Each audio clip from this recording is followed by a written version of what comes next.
دیکھیے نا جناب ام ہانی حضرت علی کی سگی ہمشیرہ تھی، نبی پاک صلی اللہ علیہ وسلم کی چچا زاد بہن تھی، پر اللہ کے رسول ہمیشہ انہیں تحفے بھیجا کرتے، ان سے محبت فرماتے، ان کے بچوں کے ساتھ پیار کرتے۔ فرمایا علی کی بہن نہیں، یہ میری بھی بہن ہے۔ کیا لوگوں کو تاریخ کی وہ بات یاد نہیں؟ آج میں نے دیکھا ہے بھائی کے پاس شاہ خرچیوں کے لیے بڑے پیسے ہوتے ہیں، بھائی کے پاس بڑا سرمایہ ہے، جب شاہ خرچیاں کرنی ہو، سال کے بعد 2-3 چکر کاغان نران کے بھی لگانے ہو تو اس کے پاس روپیہ ہے، پیسہ ہے۔ اور اگر اس کی اماں کہہ دے کہ بیٹا عید کا موقع ہے، کوئی پرانا جوڑا ہی اٹھا کے بہن کو دے آ، تو کہتا اماں حالات بڑے سخت ہیں، اب میں تمہیں کیا بتاؤں۔ ہمیں وہ بات یاد نہیں کہ نبی پاک کی رضائی بہن جناب شیمہ جب ان کے قافلے کے خلاف مسلمان لڑے، انہوں نے جنگ کی اور وہ قید ہو کے آئیں، تو حضرت ابو ہریرہ سے کہنے لگی جا کے مصطفیٰ کریم کو بتاؤ میں تمہاری بہن ہوں۔ حضرت ابو ہریرہ کہتے ہیں میں بی بی کا پرانا دوپٹہ دیکھتا، اس کی کیفیات دیکھتا اور پھر جملے دیکھتا، مجھے سمجھ نہ آتی، تو میں نے جا کے حضور سے کہا کوئی شیمہ نام کی بی بی ہے؟ تو کہتے ہیں ابھی میں نے جملے بھی پورے ادا نہیں کیے، نبی پاک ممبر سے اٹھ کے کھڑے ہو گئے اور رسول پاک کی چادر مبارک ممبر پہ رہ گئی، محبوب اٹھ کے گئے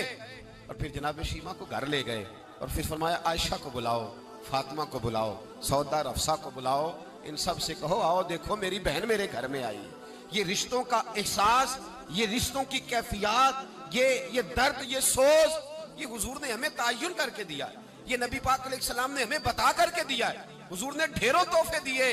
اور ایسی آفر کی جس کے لیے امت تڑپتی ہے، ترستی ہے۔ حضور نے فرمایا شیمہ اگر تو پسند کرے تو تیرے لیے مدینے میں مکان نہ بنا دوں، اگر تو کہے تو یہاں تیرے لیے مکان نہ بنا دوں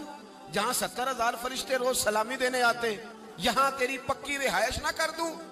عرض کی یا رسول اللہ میرے خامند کا گھر، میرے بچوں کا گھر، جہاں میں بیاہی گئی، جن کے حقوق آپ نے بیان فرمائے، میں وہاں جانا چاہتی ہوں۔ حضور نے ڈھیروں تحفے دے کے رخصت کیا۔ تو میرے بھائی بہن کا ایک حدیث ہے مشکات شریف، مشکات میں حدیث ہے، ایک حضور علیہ السلام کے صحابی تھے جو نبی پاک کی بارگاہ میں بیٹھے رہتے تھے،